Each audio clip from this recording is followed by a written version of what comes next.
So good, so good, so good.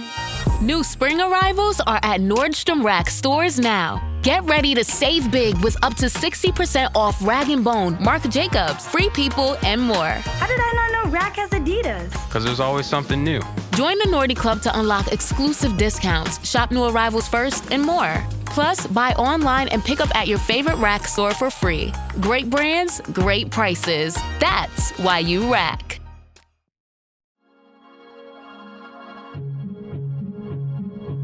This is Under the Dome. On today's episode, we're joined by Orange County reporter Tammy Grubb to talk about her new series, Women and Children First.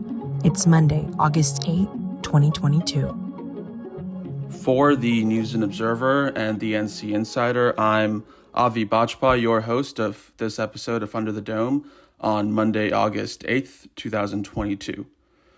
There are 1.2 million families that meet the federal poverty level in North Carolina. A third of those households, around 400,000, are led by single mothers. My colleague, Tammy Grubb, a longtime reporter at the NNO who covers Orange County, has spent several weeks learning what life is like for these single moms, many of whom have to navigate a collection of challenges, including low-paying jobs, unpredictable housing options, insufficient assistance with food and health care, and in recent months, rapidly rising prices at the grocery store and the gas station. We're thrilled to have Tammy join us today to talk about her reporting and the discussions about families in need it has sparked. Thank you for coming on the podcast, Tammy. Can you please start by telling us about this project on single mothers and how it came about? Thank you, Ivy. Appreciate you having me on the show. This is a new experience for me. So our project actually came from an idea that our management came up with. They decided that this was a super important issue for us to look at because single mothers do make up 38% of the families raising kids in poverty in North Carolina. So it's a pretty massive amount. And the implications are not just for families, it's for those children and for the future of their families and for the future of our state economically, the ethics and the moral reality of the situation. So we wanted to really dig in, and we wanted to center the voices of women, especially because so often we hear from lawmakers and, majority men who may not have that experience, may not understand that experience, and they need to hear just as much as we do what it's really, really like for people to raise children in these families and with these circumstances. Yeah, so, talking about families who are affected by limited housing, food insecurity, poverty, all these issues. The main story in this first installment of the reporting you've been doing, begins with LaSharon Getty, a single mother who she's been raising 4 children. She currently lives at an extended stay hotel here in Raleigh. Can you, walk us through what her experience as a single mother looks like? Sure.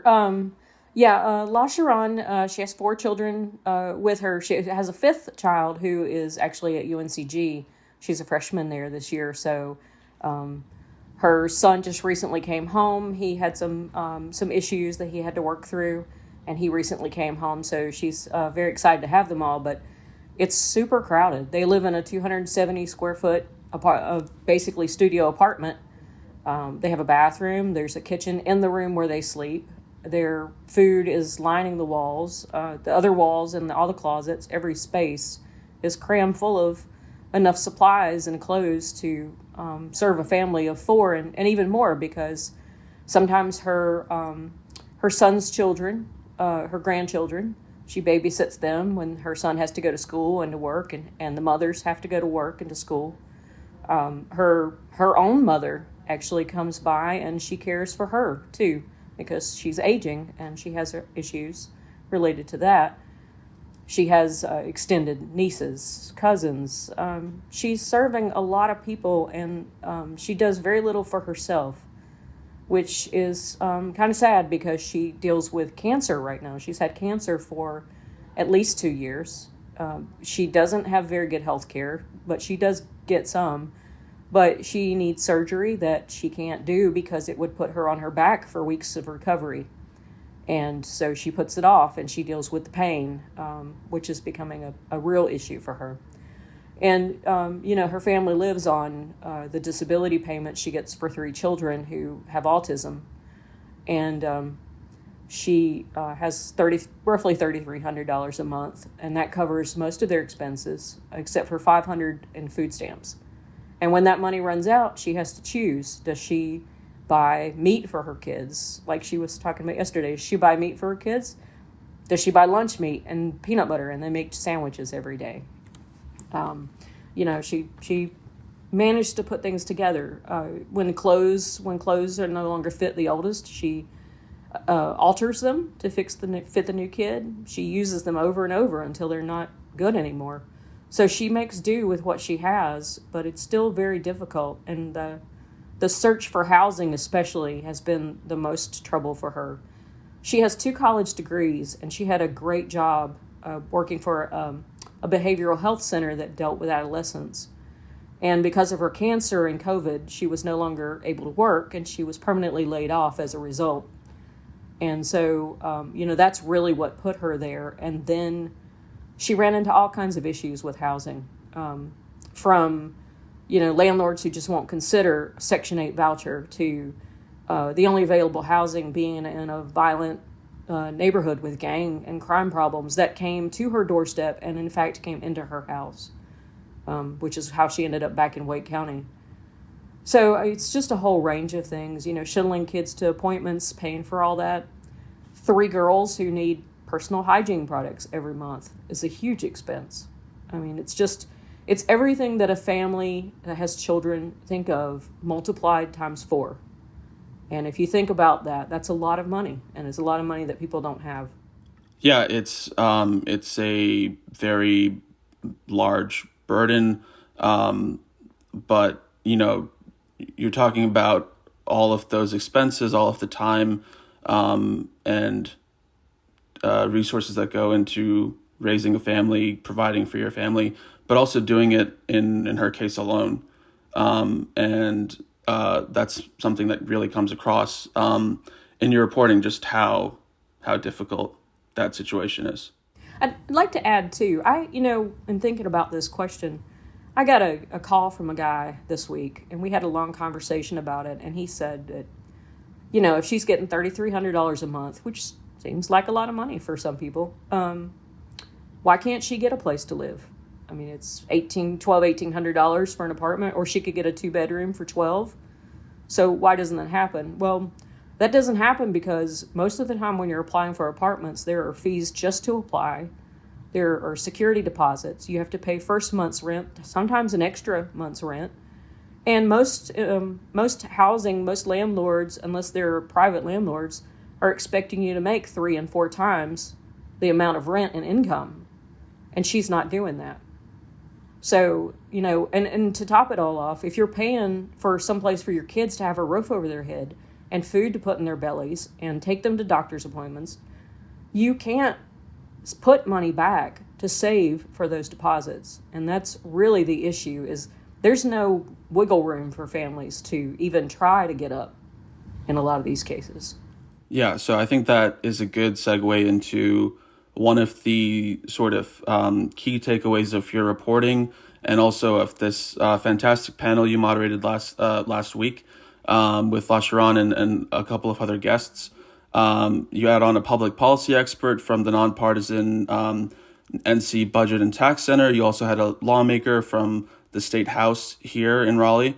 And a lot of the panel was focused on some of the sort of systemic issues here at play, and what steps lawmakers might be able to take to soften some of the financial burden on some of these struggling families. Can you just walk us through some of those key takeaways, what you learned from that panel? Sure. I think the first thing that comes up is the earned income tax credit. There's a federal earned income tax credit that's available to families. When they file a tax return each year, they get a set amount of money deducted from their taxes for each child that they have. Well, North Carolina had one of those, and actually a number of states have those. But North Carolina's legislature let it expire in 2013 and decided not to renew it. And so that assistance that had been there for a long time for families was just gone. And putting that back into place would do a lot to help families. The evidence of that was during COVID, because when we had the tax credits and when we had other assistance, food assistance, eviction assistance, and that sort of thing, a lot of families were actually lifted out of deep poverty. Over 306,000 North Carolina children no longer were in deep poverty. And the level of severe food insecurity dropped from 11% to 7% in just that 1.5 years. And if those were sustained, just those two programs, it would just make a vast difference for a great many of these families. Some of the other issues that come up that we talked about, childcare is right at the top of that list. It's over $9,000. I think it's around $9,800 a year for an average cost of childcare. A year at UNC in Chapel Hill is $9,300 a year. So you can put your child into college better than you can put them into childcare. And for working poor families, that's not even an option. We read about, we actually had a number of cases this summer, parents leaving their kids in the car while they're at work. Well, that's a direct growth of that. I mean, if you can't find a place to afford and you don't want to put your kid in substandard care where they might be in danger or at risk of, malnutrition. One mother told me about she found affordable childcare, but the woman just set her child in front of a TV all day. The child didn't learn anything and developed a speech delay. And so now she has a child care subsidy through the state because of this speech delay. That moved her to the top of the list, and the child is actually making progress. But it was a decision that she had to make because she couldn't just leave her kid sitting on the couch at 2 years old, 3 years old. Not even, a 10-year-old, I think we would not leave them alone these days. So that's really a big one. Increasing that child care subsidy would do a lot because then people could actually go to work and not have to worry about it. All right, we're going to take a quick break. We'll be right back. Score more with the college-branded Venmo debit card and earn up to 5% cash back with Venmo Stash. Got paid back? With the Venmo debit card, you can instantly access your balance and spend on what you want, like game day snacks, gear, tickets, and more. The more you do, the more cash back you can earn. Plus, there's no monthly fee or minimum balance. Sign up now at Venmo.com/collegecard. The Venmo MasterCard is issued by the Bancorp Bank N.A. Select schools available. Venmo Stash terms and exclusions apply at venmo.me/stash terms. Max $100 cash back per month. You're listening to Under the Dome. I'm Avi Bachpai. I'm here with my colleague, Tammy Grubb, who has just launched Women and Children First, a new series from the News and Observer and Durham Herald Sun about single mothers who are heads of households and are living in poverty. So, Tammy, this is just the first part in a series of stories that you have planned. Can you give us any insight into what readers can expect going forward? Sure. I've got lots of stories from mothers that I've not even told yet, and everyone is different and everyone is the same in some way. Then they're all courageous for speaking. We plan to do, actually the next month we'll be focusing more on the housing issue since that's key. I mean, I think that's a problem for most people who either rent or buy houses now. So that'll be a primary goal for us, is to do that this next month. But we'll have additional stories over the next several months looking at childcare specifically, looking at the effects of healthcare, the effects of racism, systemic racism on housing and healthcare and education and childcare. All these things I've heard from mothers that, I've had mothers tell me that they took their kids out of school because they just kept shuffling them off to the behavior crowd. And it wasn't a behavioral issue. It was that they were struggling with homelessness and hunger, and they just couldn't focus. And once they took their kids out of school, they were able to get them back on track. So clearly there's a problem that we need to deal with. And I think systemic issues are going to be at the heart of just about every story that we do over the next several months. There's lots of things. Employment is going to be major. We'll have a lot of stories about employment and politics and what political folks can do to really make a difference, and why they don't want to make a difference or don't want to do whatever that they're being asked to do. So I'm looking forward to having some really great stories to share. No, I think, and actually I think that's great that you bring up the political aspect here, what there's sort of a will to do in the legislature to help families. I think, before we go, we should mention, the panel last week. There was a significant portion dedicated to talking about Medicaid expansion, and you were talking about healthcare. That's obviously a very important element here. Medicaid expansion could bring coverage to more than 600,000 people here in the state. It's something that obviously there was a lot of interest towards the end of the legislative session that ended recently. There wasn't ultimately there wasn't any kind of compromise or deal reached between the House and the Senate, but obviously it's something that people going forward are going to be talking about. I wonder if you could just talk briefly about what the panelists had to say about Medicaid expansion. Yeah, Representative Ashton Wheeler Clemmons, she's a Democrat from Guilford County. She was on our panel last night, and she spoke a great deal about that. That's a particular interest of hers, along with childhood, early education, and childcare. And they're doing a lot of work behind the scenes right now to sort of shore up the support for that. There is bipartisan support, according to what she was telling us last night. And she expects something to happen this year. It's really very interesting. We think about Medicaid expansion in terms of just healthcare, but as our panelists pointed out last night, it's not just about healthcare. It's also about economics, because companies are looking for states to move to where their employees can have great healthcare, great quality of living, great housing. So to just attract companies, we need to have this expansion. I think she said it would remove 638,000 people who are now without insurance of any kind would actually be able to access health care. And studies have shown that mothers who don't have access to health care sometimes don't take their kids to health care either. They don't even think about it because they don't think they can go to a doctor because they can't afford it.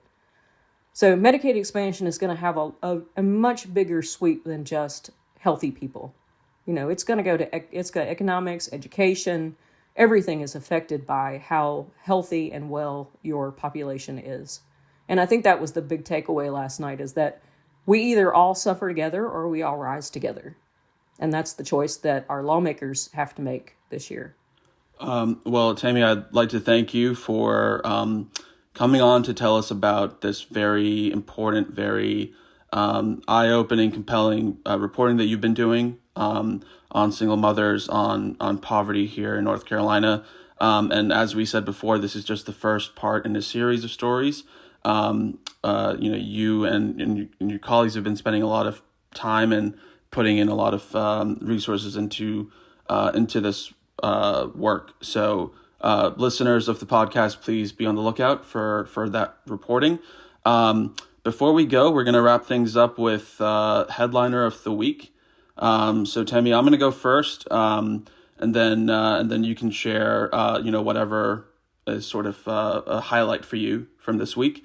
I'm going to go with a shout out to Dawn Vaughn, our colleague here on the politics team at the NNO. She unfortunately had Twitter hackers breach her account this week, which was bizarre and upsetting. She obviously is a go-to resource for many people here who follow NC Poll, and I'm glad to report, as she did herself, that her account is back in her hands. So that's my pick for headliner of the week. Tammy, what about you? Well, I'll take a little slightly different turn. We actually had a new series come out today about dogs and cats in local shelters.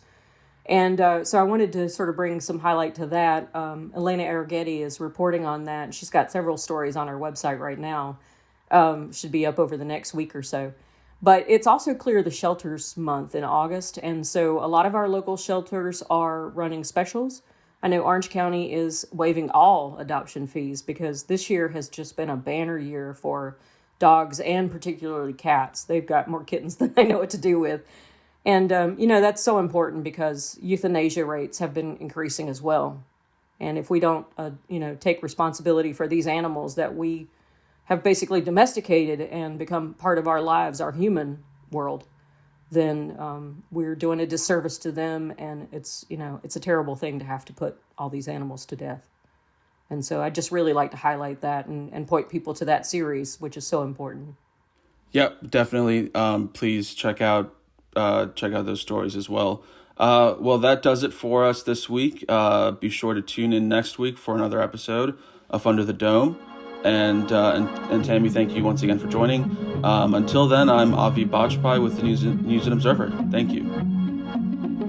For more from our politics team, subscribe to the News and Observer at newsobserver.com/subscribe. Follow us on Twitter at Under the Dome and NC Insider, and sign up for our weekly political newsletter, also called Under the Dome, at newsobserver.com/newsletters. Thanks for listening.